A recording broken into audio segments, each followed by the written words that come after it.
ನಮಸ್ತೆ ಸ್ನೇಹಿತರೆ.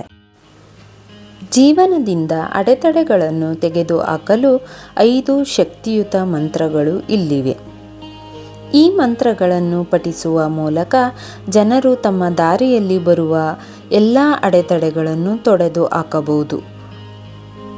ಗಣೇಶ ಮಂತ್ರಗಳು ಶಕ್ತಿ ಮತ್ತು ಶಕ್ತಿಯಿಂದ ತುಂಬಿವೆ. ಈ ಮಂತ್ರಗಳನ್ನು ನಿಜವಾದ ಭಕ್ತಿಯಿಂದ ಪಠಿಸುವುದರಿಂದ ಸಕಾರಾತ್ಮಕ ಫಲಿತಾಂಶಗಳು ಸಿಗುತ್ತವೆ. ಪ್ರಭು ಗಣೇಶ ಮಂತ್ರ. ಮೊದಲನೇ ಮಂತ್ರ. ಓಂ ವಕ್ರತುಂಡ ಮಹಾಕಾಯ ಸೂರ್ಯಕೋಟಿ ಸಮರ್ಪ್ರಭ ನಿರ್ವಿಘ್ನಂ ಕುರು ಮೇ ದೇವ ಸರ್ವಕಾರ್ಯೇಷು ಸರ್ವದಾ ಗಜಾನನಂ ಭೂತಗಣಾಧಿಸೇವಿತಂ ಕಪಿತ್ತಜಂಬೂ ಫಲಚಾರುರ ಭಕ್ಷಿಣಂ ಉಮಾಸುತಂ ಶೋಕವಿನಾಶಕಾರಕಂ ನಮಾಮಿ ವಿಘ್ನೇಶ್ವರ ಪಾದಪಂಕಜಂ. ಮೃದಂಗ. ಹೋ ದೇವರೇ, ಭಾಗ್ಯದ ಸೊಂಡಿಲು, ಕೋಟ್ಯಾಂತರ ಸೂರ್ಯನ ಬೆಳಕಿನಂತೆ ಪ್ರಭೆಯುಳ್ಳ ದೊಡ್ಡ ದೇಹ, ಭೂತಗಣಗಳು ಮತ್ತು ಇತರ ಕಪಿತಗಳಿಂದ ಸೇವೆ ಸಲ್ಲಿಸುವ ಆನೆಯ ಮುಖವನ್ನು ಹೊಂದಿರುವ ನನ್ನ ಸಂಪೂರ್ಣ ಕಾರ್ಯವನ್ನು ಶಾಶ್ವತವಾಗಿ ಮುಕ್ತಗೊಳಿಸು. ಭಕ್ತರು ಅರ್ಪಿಸುವ ರುಚಿಕರವಾದ ಆಹಾರವನ್ನು ಸೇವಿಸುವ ಮತ್ತು ಎಲ್ಲ ತೊಂದರೆಗಳನ್ನು ನಾಶ ಮಾಡುವ ಪಾರ್ವತಿ ದೇವಿಯ ಮಗ ನಾನು ವಿಘ್ನೇಶ್ವರ ಗಣೇಶನ ಆ ಕಮಲದ ಪಾದಗಳಿಗೆ ಗೌರವದಿಂದ ನಮಸ್ಕರಿಸುತ್ತೇನೆ. ಪ್ರಯೋಜನ. ಈ ಮಂತ್ರದ ಪಠನವು ಒಬ್ಬರ ಜೀವನದಿಂದ ಪ್ರತಿ ಅಡೆತಡೆಗಳನ್ನು ತೆಗೆದುಹಾಕಲು ಗಣೇಶನನ್ನು ಆಹ್ವಾನಿಸುತ್ತದೆ ಮತ್ತು ಸಂಪತ್ತು, ಬುದ್ಧಿವಂತಿಕೆ, ಅದೃಷ್ಟ, ಸಮೃದ್ಧಿ ಮತ್ತು ಎಲ್ಲ ಪ್ರಯತ್ನಗಳಲ್ಲಿ ಯಶಸ್ಸನ್ನು ಸಾಧಿಸಲು ಸಹಾಯ ಮಾಡುತ್ತದೆ. ಎರಡನೇ ಮಂತ್ರ.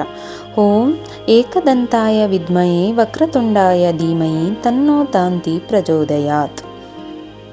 ಅರ್ಥ. ಒಂದೇ ದಂತದ ಆನೆಯ ಅಲ್ಲಿನ ಸರ್ವವ್ಯಾಪಿಯಾದವನನ್ನು ನಾವು ಪ್ರಾರ್ಥಿಸುತ್ತೇವೆ. ನಮ್ಮ ಮನಸ್ಸನ್ನು ಬುದ್ಧಿವಂತಿಕೆಯಿಂದ ಬೆಳಗಿಸಲು ನಾವು ಒಂದೇ ದಂತದ ಆನೆಯ ಅಲ್ಲಿನ ಮುಂದೆ ನಮಸ್ಕರಿಸುತ್ತೇವೆ. ಪ್ರಯೋಜನ. ಈ ಮಂತ್ರವು ಭಕ್ತಿಯಿಂದ ಪಠಿಸುವವರಲ್ಲಿ ನಮ್ರತೆ, ಸದಾಚಾರ ಮತ್ತು ಉನ್ನತ ಮಟ್ಟದ ಬುದ್ಧಿವಂತಿಕೆಯನ್ನು ಉತ್ತೇಜಿಸುತ್ತದೆ. ಮೂರನೇ ಮಂತ್ರ. ಓಂ ಗಣಗಣಪತಯೇ ನಮಃ. ಅರ್ಥ. ಇದರರ್ಥ ಗಣಪತಿಗೆ ನಮಸ್ಕರಿಸಿ ನಮ್ಮೆಲ್ಲರ ಅಸ್ತಿತ್ವದೊಂದಿಗೆ ಮತ್ತು ಅವರ ಎಲ್ಲ ಶ್ರೇಷ್ಠ ಗುಣಗಳನ್ನು ನಮ್ಮ ಆತ್ಮದಲ್ಲಿ ಸ್ವೀಕರಿಸುವುದು. ಪ್ರಯೋಜನ.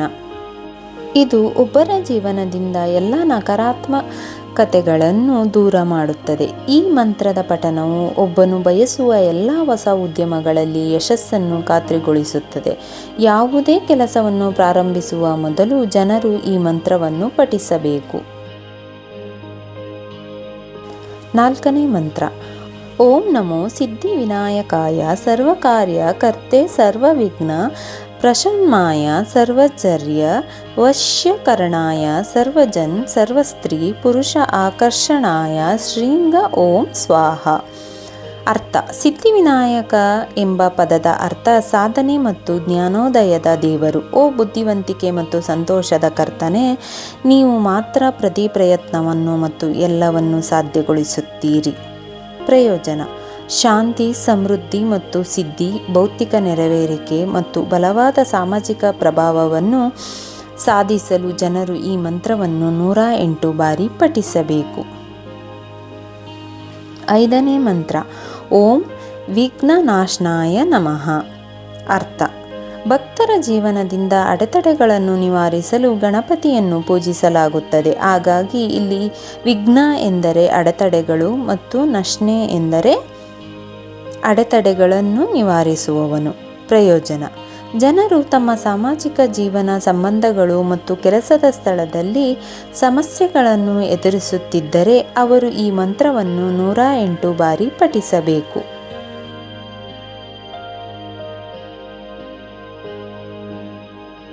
ಸ್ನೇಹಿತರೆ, ಈ ವಿಡಿಯೋ ಇಷ್ಟವಾದಲ್ಲಿ ಲೈಕ್, ಶೇರ್ ಆ್ಯಂಡ್ ಕಮೆಂಟ್ ಮಾಡಿ. ಮುಂದಿನ ವಿಡಿಯೋಸ್ಗಳಿಗಾಗಿ ಚಾನಲ್ ಅನ್ನು ಸಬ್ಸ್ಕ್ರೈಬ್ ಮಾಡಿ. ಧನ್ಯವಾದಗಳು.